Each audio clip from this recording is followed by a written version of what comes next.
Bora afiar, o Corinthians aí entrou em uma nova negociação com a Caixa para resolver algumas pendências com relação à Neoquímica Arena. Osmar Stabile que está em negociação com o presidente da Caixa. Siga as informações do Vessone nesse vídeo também. Deixe o seu like, se inscreve no canal, ative as notificações para você não perder nada do Coringão. Nenhuma informação, então, mais enrolações, bora pro vídeo. Fala galera, tudo bem? O Corinthians iniciou uma nova negociação com a Caixa Econômica Federal a respeito da atual dívida da Neoquímica Arena. Segundo a apuração do meu timão, Osmar Stabile, presidente do Corinthians, se reuniu nesta segunda-feira com representantes do Banco Estatal. O encontro aconteceu após a Caixa, por meio do seu presidente Carlos Antônio Vieira Fernandes, sinalizar uma abertura para discutir condições do atual acordo vigente. O objetivo do Corinthians é negociar uma taxa de juros menor que a atual, que é Selic mais 2, que hoje representa quase 18% ao ano. A preferência do clube é migrar para o modelo atrelado ao IPCA, que é o Índice de Preços ao Consumidor, o que reduziria o custo para algo em torno de 9% ao ano, ou seja, metade. Até aqui, o clube já desembolsou cerca de 60 milhões de reais só em 2025, referente às parcelas de março e junho. Ainda restam 2 pagamentos programados para este ano, setembro e dezembro. Esse compromisso faz parte do acordo firmado lá em 2022, que segue em vigor desde então. Ao todo, já foram quitados 8 parcelas trimestrais ao longo de 2023 e 2024. Naquele momento, o prazo de carência foi estendido. Em 23 e 24, com 8 parcelas trimestrais, o Corinthians pagou os juros do período que tinha ficado sem pagar por conta do imbróglio jurídico. A partir de 2025, aí sim o Corinthians começou a pagar o principal mais o juro normal do financiamento. Também em parcelas trimestrais, hoje a dívida do clube com a instituição financeira gira em torno aí de 670 milhões de reais. Lembrando que teve também, por meio da campanha do Arena, a Gaviões da Fiel, principal torcida organizada do clube, arrecadou quase 41 milhões que foram destinados à amortização dessa dívida. Enfim, o Corinthians tentando aí um novo acordo com a Caixa, sobretudo para baixar a taxa de juros, que hoje é de cerca de 18% ao ano, cairia então para metade, 9% ao ano, claro, depende do aval da Caixa. O que você pensa aí dessa tentativa do Corinthians? Diz aí. O Corinthians perdeu para o lanterna do campeonato e quebrou uma sequência boa que vinha no Brasileirão. O adversário não vencia há 6 meses na Ilha do Retiro. Como mandante nesse brasileiro, ainda não tinha conseguido uma vitória sequer. E mesmo assim, o Corinthians perdeu para o Sport por 1-0 jogando em Pernambuco. Derrota essa que traz consequências perigosas para a sequência da temporada. Timão de folga nessa segunda-feira, retorna aos trabalhos na terça, visando a partida contra o Flamengo, nesse domingo na Arena em Itaquera. Para mostrar a oscilação do Timão nesse Campeonato Brasileiro, o Corinthians simplesmente ainda não conseguiu vencer 2 partidas consecutivas na competição, mesmo depois de 24 rodadas. E tem dificuldades diante de clubes do Z4 do Brasileiro. Apenas 5 pontos conquistados dos 15 disputados, contra Vitória, Sport, Fortaleza e Juventude.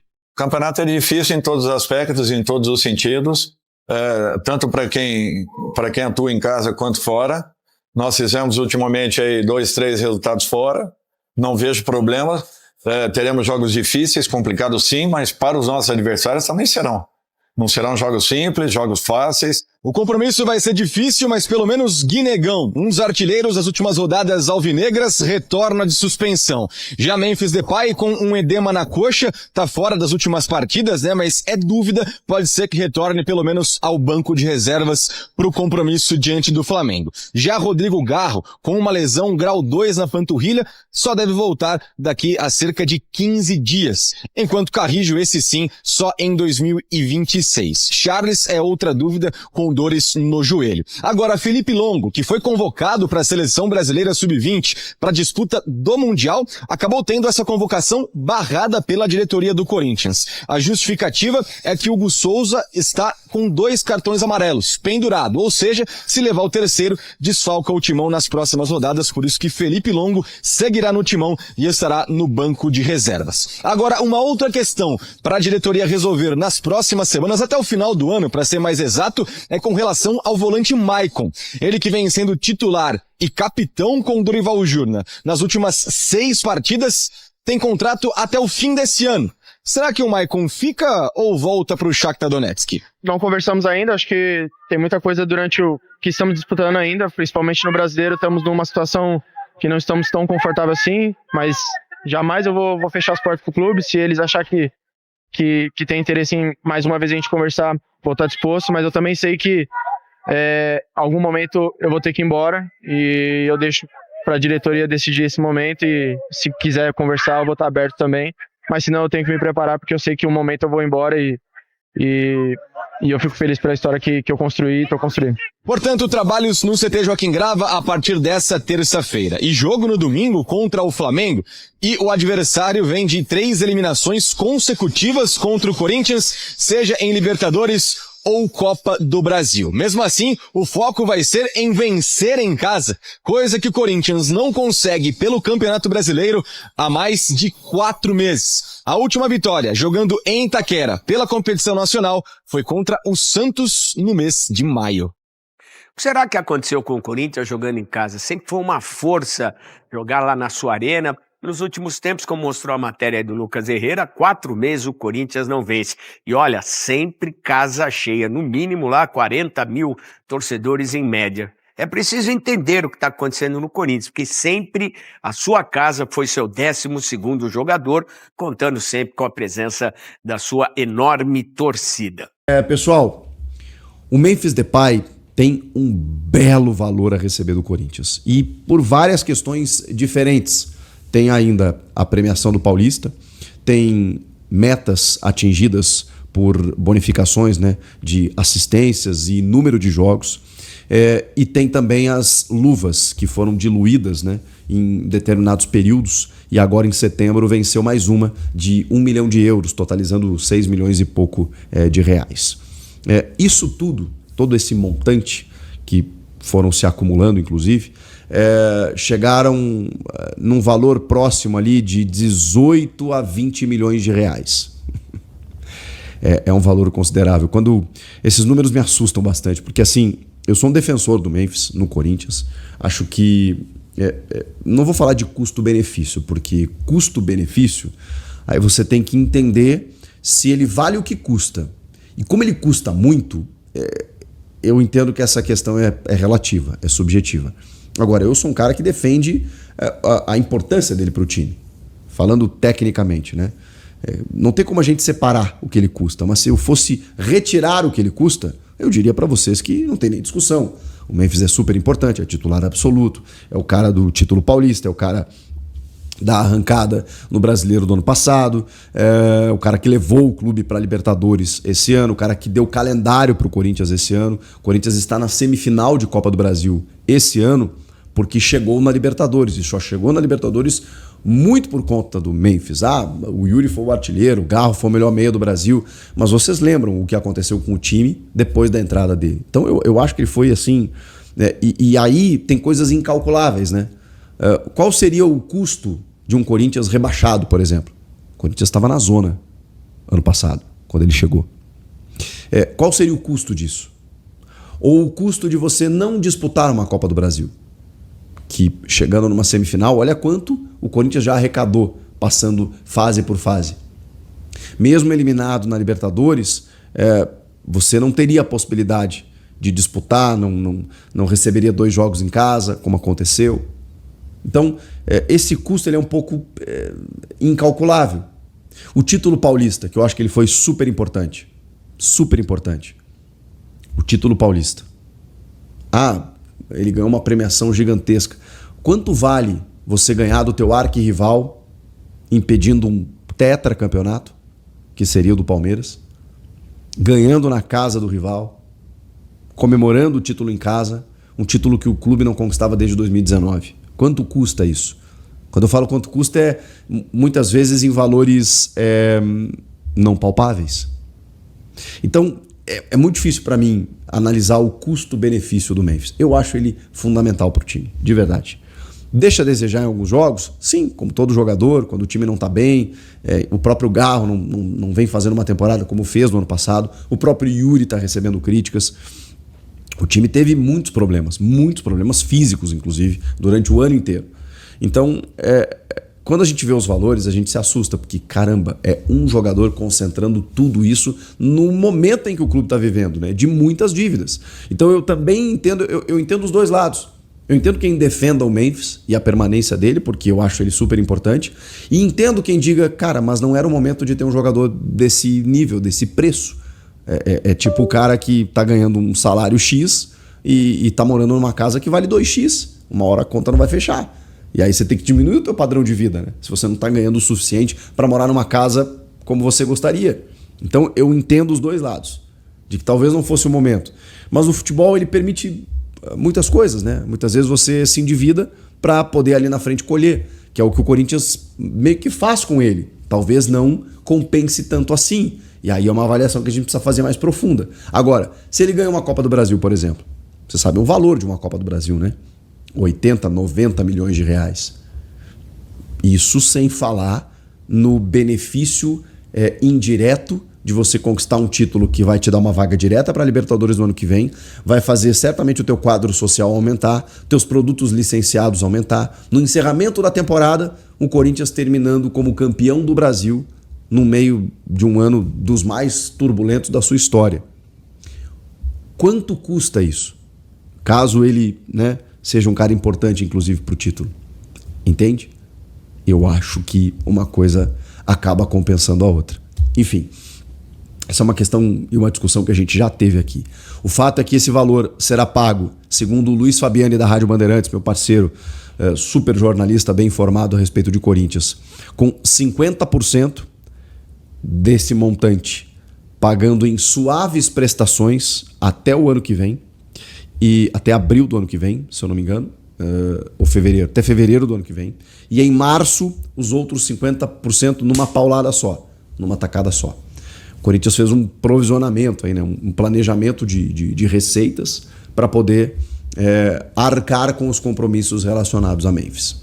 Faz parte. Você tem um jogador desse nível, você precisa arcar com esses custos, senão a dívida ali na frente pode ser ainda maior.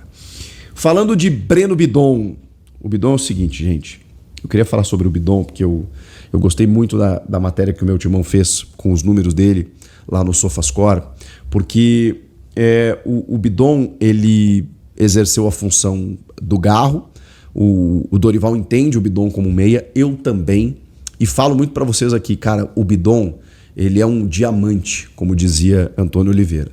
Só que falta ao Bidon um pouco mais de ousadia do meia, que é da finalização, que é de tentar um passe mais ousado, que é buscar uma jogada um pouquinho mais plástica próxima do gol. Quando ele tá nessa função, então, do Rodrigo Garro, pô, mais ainda. Mas aí vejam que no jogo contra o Sport, um pecado, aquela bola não tem entrado, né? Ele meteu uma finalização na trave, a mais bonita, a mais próxima de um gol que o Corinthians esteve. Então o Bidon tem essa qualidade, ele precisa explorar mais isso, ele precisa acreditar que ele tem esse talento. Porque olha só, ele participou ativamente das 52 vezes que tocou na bola, acertando 81% dos passes e criando 3 oportunidades de gol. Finalizou 3 vezes, uma delas essa do chute no travessão, com a trave ali, né? Completou os 2 dribles que ele tentou e sofreu 4 faltas, tá? Defensivamente, 3 desarmes, 1 corte e uma interceptação. Venceu 9 de 16 duelos e foi o atleta que mais disputou e venceu divididas. E eu tive essa sensação, por isso que eu gosto da estatística quando a gente abre ela, porque o Bidon foi um cara que lutou, cara. Competiu, brigou, disputou o jogo. Diferentemente até do Maicon, por exemplo. Eu acho que o Bidon, mesmo sendo meia, mesmo jogando mais avançado, ele foi um cara que buscou o jogo o tempo inteiro. E os números estão provando isso. Pelos bons números que ele teve, defensivamente e ofensivamente. Participou, assim, muito do jogo. Eu queria dizer também que desses 90 minutos em campo, vamos no resumo aqui, ó. 3 passes decisivos, 3 finalizações, uma na trave, 2 dribles certos dos 2 que ele tentou, 81% de acerto no passe, 52 ações com a bola, 9 de 16 duelos ganhos, o maior número de duelos vencidos e disputados da partida, tá? 3 desarmes, 1 corte, 1 interceptação, 4 faltas sofridas. A nota dele lá no SofaScore foi 7,5.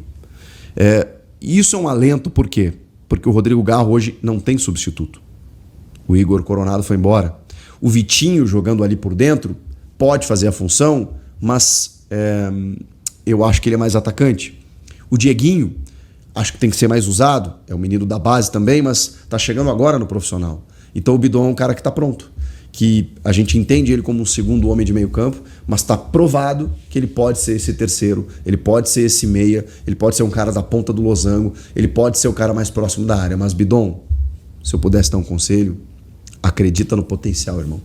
Acredita que você pode, acredita no teu talento, porque qualidade você tem. Fez um golaço contra o Grêmio, no empate 1-1 lá em Porto Alegre, antes da Copa do Mundo de Clubes, vocês vão lembrar. Ele é um cara que mapeia o jogo. É um cara muito inteligente para jogar. Ele só precisa acreditar nisso. Ele só precisa acreditar que ele é bom jogador. Tá bom? E pra gente fechar esse vídeo, falando sobre as renovações, tem jogadores que estão com o contrato encerrando e que tem algumas questões sendo discutidas, outras não. Vamos lá. Fabrício Angileri, Ángel Romero, Thales Magno e Maicon, que está emprestado ainda pelo Shakhtar Donetsk, 4º empréstimo, se eu não me engano. E ele até concedeu entrevista depois do jogo falando sobre isso, dizendo, cara, eu sempre vou ouvir, o clube é a minha prioridade, mas vai ter uma hora que eu vou ter que sair. O Maicon mesmo entende essa situação. Eu queria até perguntar para vocês, porque não tem nenhuma conversa nesse sentido, nesse momento, para que o Maicon renove. O Maicon é um titular hoje do time. Foi uma aposta do Dorival desde que o Dorival chegou. Muitas vezes como um primeiro homem, inclusive. Eu prefiro quando o Ranieri está em campo, porque aí ele consegue ser um segundo, e eu acho que ele foi bem de segundo em vários jogos. Quando ele tem que assumir a primeira função, eu acho que deixa um pouco a desejar, porque eu acho o Ranieri muito mais combativo do que o Maicon. Mas é um filho do terrão, é um cara que merece respeito, é identificado, mas eu vejo muitas opiniões do tipo, ele tá bem, mas não tem que renovar. Queria saber a opinião de vocês. Se beleza, já era, missão cumprida, mesmo sendo um titular hoje do time, ou se dá mais uma chance, mais um período aí para ele ficar por aqui. Isso se houver um acordo entre as partes, né? A gente tem que esperar. Romero e Thales Magno. Cara, eles vivem uma fase terrível. O Romero não tocou na bola quando entrou no jogo contra o Sport. O Thales tocou e tocou mal. Porque a gente não consegue esperar nada do Thales Magno. É impressionante como ele não conseguiu jogar esse ano. Então, assim, não faz nenhum sentido, né? Até porque o valor de compra dele, o Corinthians já renovou uma vez, né? E a opção de compra lá, o direito de compra, né? 13 milhões de dólares. Não vale nem um terço disso. E não faz sentido hoje contratar o Thales Magno, renovar com o Thales Magno. Mesmo que seja uma extensão de empréstimo, tá? Acho que não faz sentido, na minha opinião. E o Romero, cara, eu acho que beleza, né? Obrigado, um abraço, valoriza bem ele, né? Celebra muito essa despedida dele e acho que beleza. O Corinthians tem que olhar pra frente, mas é só a minha opinião, queria saber de vocês. O único jogador que tem contrato até o final do ano e que o Corinthians já começou a conversar para renovar é Fabrício Angileri.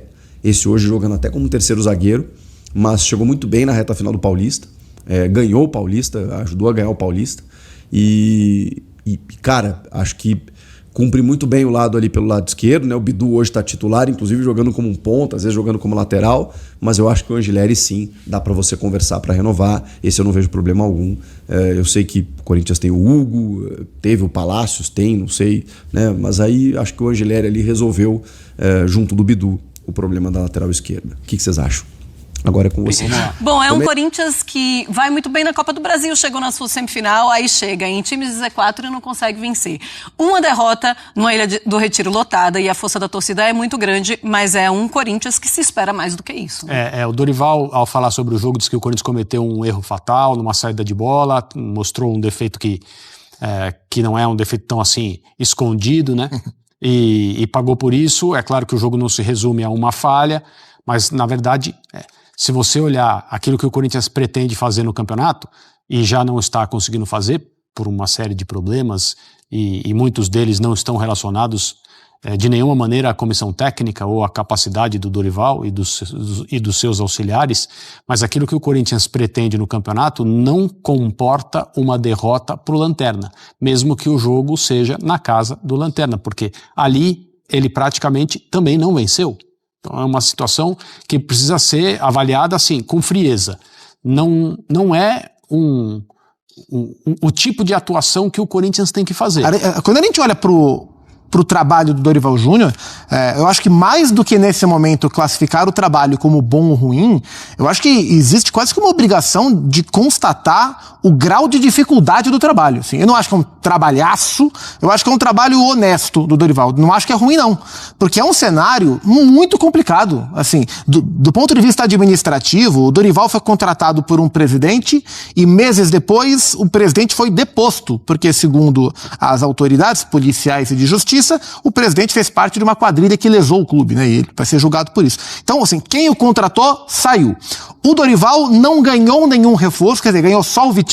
O Corinthians é o time que menos contratou da Série A durante toda a temporada, isso independentemente de transferban, mas veio o transferban e piorou a situação. Ou seja, não entrou praticamente ninguém. E de quebra, ele perdeu quase que todo mundo do meio pra frente. Ele perdeu o Carrijo, ele perdeu o Martínez, que voltou e ontem já sentiu a coxa, ele perdeu o Ranieri, que voltou ontem, Garro voltou, machucou de novo, Memphis machucou, voltou, machucou de novo, Yuri ficou um tempão fora, os reservas não entregavam nada, Thales e Romero, tanto que os meninos começaram a jogar. Então, além de não entrar ninguém, só foi saindo gente. Ontem ele não tinha meia pra escalar. O meia, o 10 do Corinthians foi o Bidon, que não é um 10. Jogou muito bem ontem, aliás. Foi o melhor do time. Mas ele não é um 10. Ele terminou o jogo de ontem com o Hugo, que é a última opção para a lateral esquerda, como lateral direito, porque ele não tem outro e precisa tirar o Mateuzinho. Então, assim, é um trabalho muito difícil, em situações muito complexas para o Dorival tocar, dado o número de desfalques e a impossibilidade de contratar gente. Dentro desse panorama, o Corinthians ser mediano no Campeonato Brasileiro, brigando por Sul-Americana, e chegar numa semifinal de Copa do Brasil, passando pelo Palmeiras e vendo o que vai acontecer daqui pra frente, eu acho que é dentro do que o trabalho pede para este momento. Não é dentro do que o trabalho pede quando a gente olha o elenco, investir quanto custa esse elenco, mas o cenário atual não é esse. É um cenário onde ele quase não tem gente para escalar. Então, assim, eu acho que mais do que avaliar o trabalho do Dorival, é entender a complexidade do momento. E dentro dessa complexidade, claro que perder pro Sport na Ilha é muito ruim, tem quem chame de vergonhoso, eu acho que não, mas é uma derrota, das piores derrotas possíveis no campeonato, mas ser 10º no Brasileiro e brigar pela Copa do Brasil, para mim tá dentro do que esse trabalho hoje poderia entregar. Muito bem, seguindo o... Então a gente enfiar um videozinho com vários cortes para vocês. Agora vai ser complicada a semana aí sem futebol, vai ser vídeos, né, mais picados. O mais importante é informar fiel. A informação mais importante desse vídeo é como o Vessone, né, trouxe ali no stories do Instagram dele, sobre essa negociação do Corinthians com a Caixa, né, cara. Mano, o Corinthians que paga de juros do estádio, a maior parte é juros, cara. Mas também, né, os caras, na época do Andrés, ficaram 10 anos sem pagar. Inacreditável, mano. Esses caras são muito pilantra, cara. Muito pilantra. Então, o Corinthians aí tentando renegociar, porque só esse ano já foram mais de 60 milhões de juros. Que, mano, só suga o dinheiro do clube, cara. Imagina se o estádio fosse nosso mesmo, sem ter que pagar se fosse quitado, aliás, né? Imagina só o Corinthians, a renda que a gente teria com o estádio, beirando os 3 milhões. Engraçado, com o mesmo público ano passado, esse ano mesmo, né? Dava 2 milhões, 2 milhões e meio. Agora com o mesmo público dá mais grana, né? Tinha aquelas paradas dos 8 mil ingressos lá que os caras estavam desviando pra, né, cambista, não sei da onde e tal. Então, vamos ver agora. Final de semana, jogo complicado aí contra o Flamengo. E, mano, tem um vídeo na internet aí, mano, que mostra ontem alguns caras aí em festa, Garro, Carrilho. Não sei, mas eu acho que ontem era folga, mano. Se for na folga, tudo bem, tem essa, né? Pois é que os caras estão machucados, a torcida vai cobrar pra os caras terem que recuperar. Se eu não me engano, o treinamento volta hoje à tarde. Então, ontem folga o dia inteiro. E, né, a torcida fica brava por conta disso. Não tira a razão, Mas vamos ver o que vai sair nos próximos dias aí. Deixa o seu like, comenta aí, se inscreve no canal. Então até uma próxima. Valeu, é nóis.